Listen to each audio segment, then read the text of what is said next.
오늘 읽은 8장 1절부터 이 6절의 이야기는 굉장히 독특한 그런 말씀입니다. 왜 독특하냐면 우선 열왕기하 왕들의 이야기죠. 이 왕들의 이야기 속에 등장하는 이름 없는 한 여인의 이야기입니다. 이 여인에게는 이름이 없습니다. 우리는 그녀가 살고 있던 지역의 이름을 따서 수넴의 여인이라고 이렇게 부르기도 하거든요. 하지만 그건 그녀의 진짜 이름은 아니죠.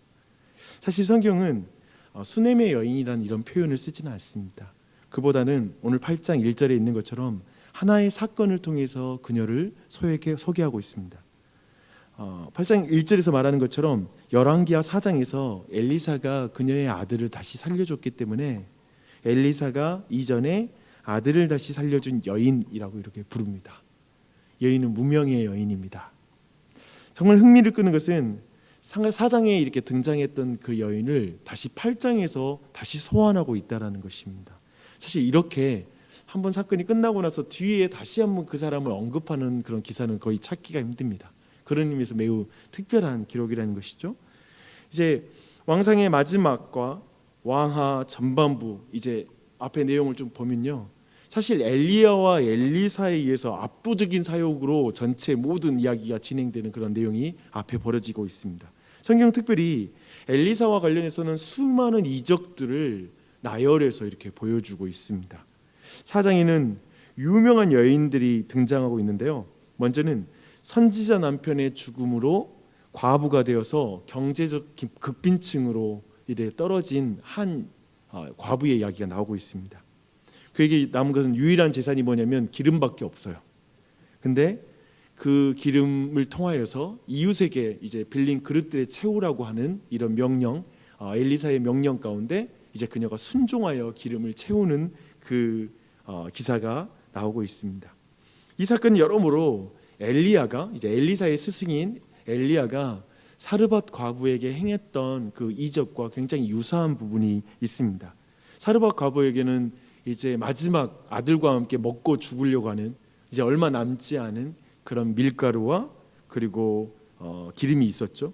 근데 그것을 자신에게 달라고 요구하고 이 일에 순종하며 그 여인이 이제 엘리야 선지자를 섬기는 일들이 있습니다. 그 일을 통하여서 그 가정에 이제 밀과 그리고 밀가루가 떨어지지 않고 기름이 떨어지지 않는 그런 복을 받는 기사가 있었습니다. 근데 이 여인들에 대한 내용, 엘리야나 사르밧 과부나 아니면 이 선지자의 그 과부도 동일하게 중요한 공통점이 있습니다. 그래서 뭐냐면 모두 대상인 선지자에 대한, 그리고 말씀에 대한 믿음을 갖고 있다는 것입니다. 그리고 그 말씀에 대한 믿음으로 순종한 것을 보여주고 있고, 그것을 통해서 하나님께서 놀랍게 채우는 역사를 보여주고 있다는 것입니다. 복이 임하는 것이죠. 열왕기하 4장은 이렇게 이름 없는 선지자의 아내와 관련된 사건에 의해서 또 이제 엘리사에게 숙식을 제공해주며 세심하게 배려한 수넴 여인의 이야기를 이제 이어서 말해주고 있습니다. 엘리사는 불임으로 고통받고 있던 이 가정에게 이제 얼마 후에 그들에게 아이가 생길 거라는 걸 약속합니다. 이때 수넴 여인이 속이지 마옵소서라는 이런 말을 하거든요. 근데 이 부분은 많이 봐왔던 장면이죠.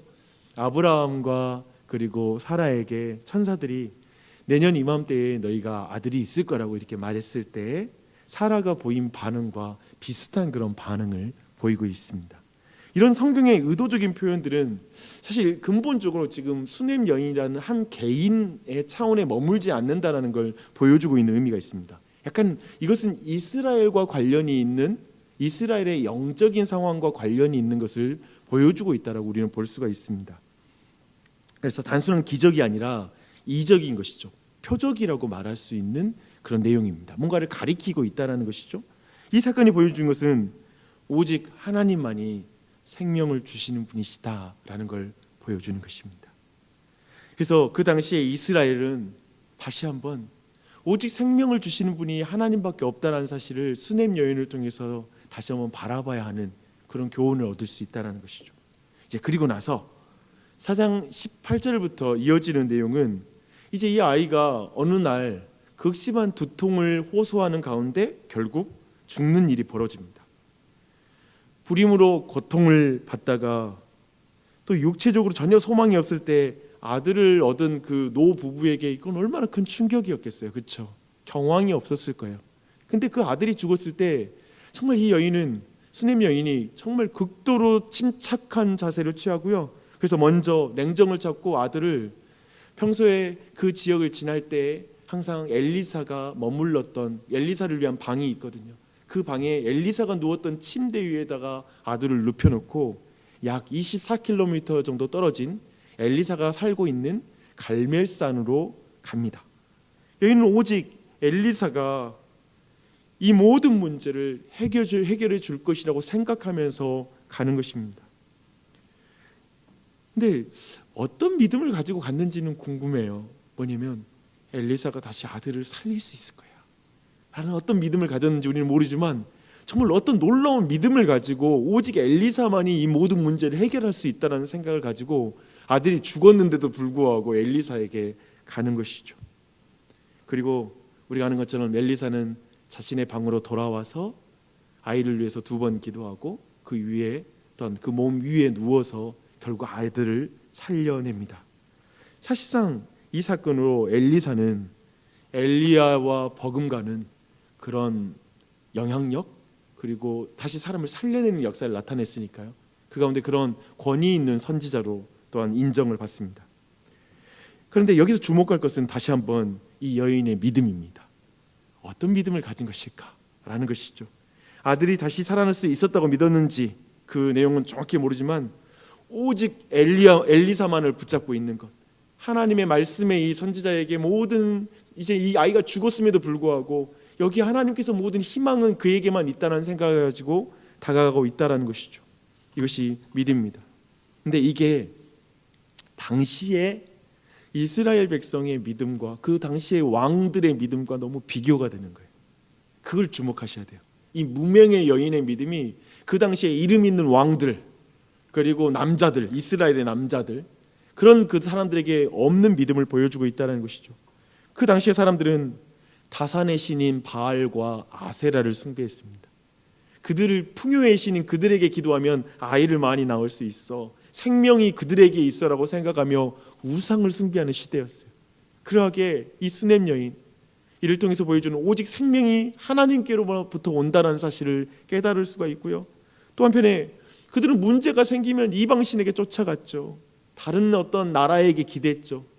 그런데 오직 하나님의 선지자에게 가서 길을 내고 하나님으로부터만 모든 희망이 있다고, 심지어 아들이 죽었는데, 보통 사람들 그렇잖아요. 불순종하고 믿음이 사라질 때면 죽을 것 같아서 그랬어요, 너무 힘들어서 그랬어요 라고 하잖아요. 죽을 것 같아서. 근데 지금 이 상황은 다른 거예요. 아들이 죽은 거예요. 죽었는데 주님께만 희망이 있다고 다가가는 모습을 매우 대조적으로 보여주고 있다는 것이죠. 이렇게 4장에서 수넴 여인과 관련된 이야기가 이렇게 충분한 교훈을 주면서 마무리가 됐습니다. 그렇죠? 이 정도면 완벽한 마무리예요. 그런데 8장에서 다시 한번 이 수넴 여인을 소환하고 있습니다. 사실 이게 매우 흥미롭습니다. 8장에 나오는 내용의 대략은 이렇습니다. 엘리사는 수넴 여인이 이제 북이스라엘 땅에 하나님의 심판의 성격을 가진 기근이 닥친다라는 것을 미리 말해줍니다. 의도는 분명해요. 엘리야는 수넴 여인이 그 심판을 같이 받을 사람으로는 보지 않은 것 같아요. 이 여인은 이 심판을 당해서는 안 돼, 이것은 악한 자들에게 임하는 심판이야 라고 생각하기 때문에 그게 피할 길을 내어주는 것처럼 보입니다. 그래서 여인은 가족들과 함께 블레셋 사람들의 땅으로 갔다라고 말하고 있습니다. 사실 늘 성경에서는 약속의 땅을 떠나는 것은 늘 부정적 의미가 있거든요. 하지만 여기에서는 부정적 의미를 가질 필요는 없습니다. 왜냐하면 성경은 또 이렇게 표현하고 있습니다. 여인이 하나님의 사람의 말대로 순종했다라고 말합니다. 그래서 말에 순종하여서 그 땅으로 간 것이죠. 그리고 그녀는 블레셋 땅에 계속 살려고 간 것도 아닙니다. 잠깐 머물기 위해 갔기 때문에, 왜냐하면 그 표현이 나와요. 7년이 차고 나서 돌아왔다고 말합니다. 늘 성경에서 7년은 때가 찼기 때문에 라는 의미가 있습니다. 이제 때가 차니 그는 다시 이스라엘 땅으로 돌아옵니다. 다만 오랫동안 자신의 땅과 집을 비워놨기 때문에 이제 거기에 다른 사람이 살고 아니면 그 땅에 대한 소유권을 주장하는 부분은 만만치가 않습니다. 당시의 관례에 의하면 그렇게 빈 땅은 정부의 관리로 이제 들어갑니다. 그런데 주목할 것은 여인이 지금 직접 왕에게 나아가서 자신의 집과 전토를 달라고 요구하고 있다는 것입니다. 이것을 봐서는 여인의 남편은 블레셋 땅에서 죽은 것으로 보입니다. 사실 이미 아들을 낳을 때도 이미 노년의 몸이어서 소망이 없는 몸이었거든요. 그런 의미에서 이미 나이가 들어서 죽었다라고 충분히 짐작할 수가 있죠. 그러니 여인의 입장에서 이제 남편의 땅을 다시 되찾는 문제는 굉장히 어려운 문제입니다.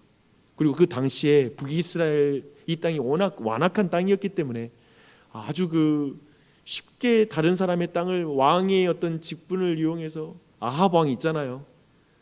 나봇의 땅을 그냥 막 빼앗잖아요. 그러니까 왕들도 막 그 당시에 남의 땅 빼앗고 하는 것이 아주 취미인 그리고 당연한 것처럼 여기던 그런 시대니까요. 이게 쉽지 않은 일이에요. 복잡한 일이었을 것입니다. 그런데 결과적으로 보면 모든 일이 일사천리로 진행이 됩니다. 그 여인이 왕을 찾아가기 전에 이미 일이 시작돼요. 왕이 하나님의 사람 엘리사에 대해서 궁금함을 가지고 존중하는 마음이 생겨서 엘리사의 종인 게하시를 불러서 대화를 하고 있는 중이었습니다. 재미있죠? 그리고 마침 그 대화의 주제가 뭐였냐면 게하시가 여러 가지 큰 이적들을 들려주는데 그 중에 하나인 그 아들을 다시 살려준 이 수넴 여인에 대한 이야기를 하고 있는데 그 여인이 온 거예요. 그리고 그 여인이 집과 전토를 돌려줄 걸 호소한 거예요. 그때 옆에 있는 게하시가 바로 저 여인이, 그리고 저 아들이 바로 엘리사가 살려낸 그 아들이라고 이렇게 말을 해줍니다. 그래서 결국 여인의 어떤 전토와 집을 돌려줄 뿐만 아니라 지난 7년 동안 소출이 있었던 것까지 다 돌려줘라 라고 하는 그런 보상을 받게 됩니다. 정말 극적인 흐름이죠. 마치 소망이 없었던 나오미가 모압 땅에서 다시 돌아와서 놀랍게 회복되었던 그 역사와 그 기적, 보아스를 통해서 회복된 그 일이 다시 재현되는 것처럼 보입니다. 이번에는 엘리사가 사실 그 중심에 있죠. 그러나 이야기에서 여인의 믿음은 전혀 강조되지 않습니다. 이 이야기에서 여인의 믿음은 보이지 않잖아요. 그저 왕에게 다가갔을 뿐이죠. 근데 여기서는 오직 하나님께서 처음부터 끝까지 하나님께서 은혜를 베푸시는 것으로 마지막에 장면은 보여집니다. 끝까지 그 여인을 보호해 주는 것이죠. 마지막까지 이 한 여인을 그리고 그 가정을 끝까지 보호하고 돌봐주시는 걸 보여줄 뿐입니다. 이는 한 개인의 삶을 간섭하시고 책임지시는 하나님, 우리네 인생도 동일해요. 우리의 인생을 하나님이 끝까지 보호하시고 지켜주시는 하나님이십니다. 그런데 당대의 이스라엘은 그 하나님을 거절했습니다. 이걸 또 대조하는 거예요. 그 당대의 이스라엘의 왕을 비롯한 모든 백성들은 결국 하나님의 이 보호하심을 거절하고 이방 왕에게 달려가고 누군가 정치적인 타협을 하고 이방 신에게 숭배하는 이 일을 멈추지 않았던 거예요. 그러니까 끝까지 하나님 보여주는 거예요. 나는 이런 하나님이다.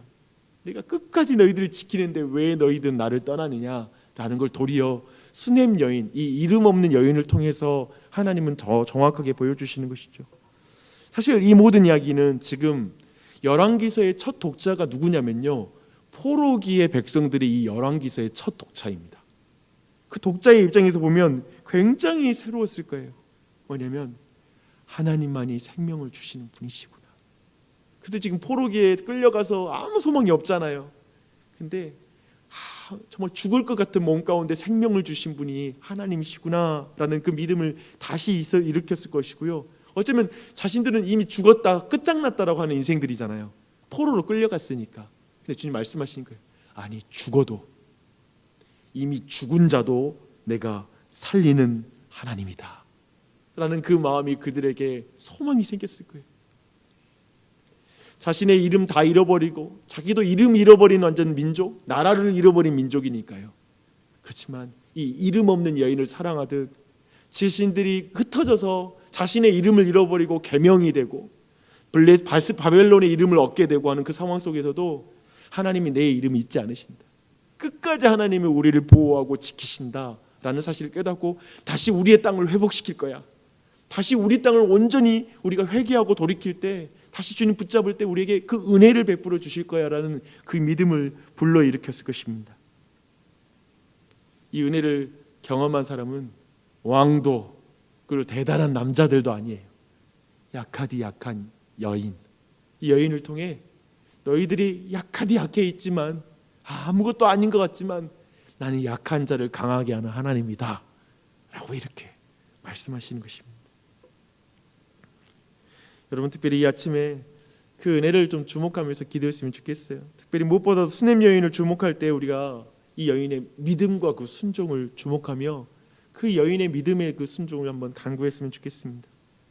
사실 엘리사의 말 듣고 재산을 다 버리고 이방 땅으로 피신할 때 이것은 굉장히 값비싼 순종이거든요. 그렇잖아요? 결국 하나님은 하나도 잃어버리지 않도록 끝까지 보호하세요. 다 재산을 다시 찾게 해주십니다. 근데 이 당시는 불순종의 시대였다는 걸 주목하실 필요가 있습니다. 그래서 마지막으로 제가 보고 싶은 건 이거예요. 근데 이 여인을 왜 8장에서 다시 등장시키는가 이거예요. 근데 사실 불순종의 시대라는 걸 뒷부분에서 더 강조해서 보여주고 있습니다. 여기 이 여인 다음에 엘리사가 다메섹이라는 곳에 가서 하사엘이라는 사람을 왕으로 세우거든요. 근데 그 하사엘이라는 사람이 엘리사에게 극진히 아주 겸손한 것처럼 보이는 행동을 합니다. 근데 결국에는 하나님을 경외하지도 않고 그리고 모든 것을 자신이 처리함으로 멸망의 길을 걷는 모습을 보여줍니다. 그러니까 엘리사가 누군가 기적을 베풀어줘도 그렇게 반응하는 사람이 또 있는 거예요. 또한 또 남왕국의 유다도 다르잖아요. 그 뒤에 남왕국 유다도 아합의 집의 영향을 그대로 또한 받습니다. 그래서 경건한 왕이긴 했지만 여호람의 아버지이고 아하시야의 할아버지 여호사밧 왕이 아합과 친하게 지내서 딸인 아달랴를 자기 아들 여호람하고 결혼시킨 이야기들이 이어져요. 근데 그 결과는 비참해요. 그 아달랴에 의해서 엄청난 학살이 일어나고 비참한 일이 남유다에도 벌어지고 있습니다. 그러니까 하나님의 말씀에 순종하는 그리고 믿음으로 나아가는 사람이 그 유명한 왕들과 남유다에도 없다라는 걸 계속 그 주변에서 보여주는 거예요. 근데 그때 다시 한번 이 이름 없는 수냄 여인을 딱 가운데 끼워 넣는 거예요. 그리고 봐라, 이 이름 없는 북이스라엘의 이 여인의 믿음을 봐라. 말씀에 순종하여 나아가는 이 여인을 봐라. 그렇게 또 한 번 거기 빛나게 그 자리에다가 넣어주는 것입니다. 불순종의 시대에, 기도하는 믿음을 보지 못하는 시대에 수냄 여인과 같은 믿음의 은혜가 여러분에게 있기를 축원합니다. 그걸 우리에게 원하시는 거예요. 그렇게 우리를 부르신 것입니다. 그래서 이 아침에 그런 기도를 드리십시다. 모든 생명이 주님께만 있습니다. 주님, 나의 구원이 주님께만 있습니다. 내가 이미 죽었어도 나에게 소망은 하나님께밖에 없습니다. 죽을 것 같이 힘든 상황에서도 하나님밖에 내 희망이 없습니다. 주님, 그러니 주님, 나에게 주님의 말씀에 순종하는 것이 내 전토와 집보다 중요합니다. 내가 주님 말씀에 순종하게 하여 주시옵소서. 이 불순종의 시대, 이 어두운 시대에 주님의 말씀을 믿고 나아감으로 다시 회복시키시는 하나님을 의지하고 나아가게 하여 주시옵소서. 그렇게 기도하는 이 아침이 되시기를 축원합니다. 기도하겠습니다.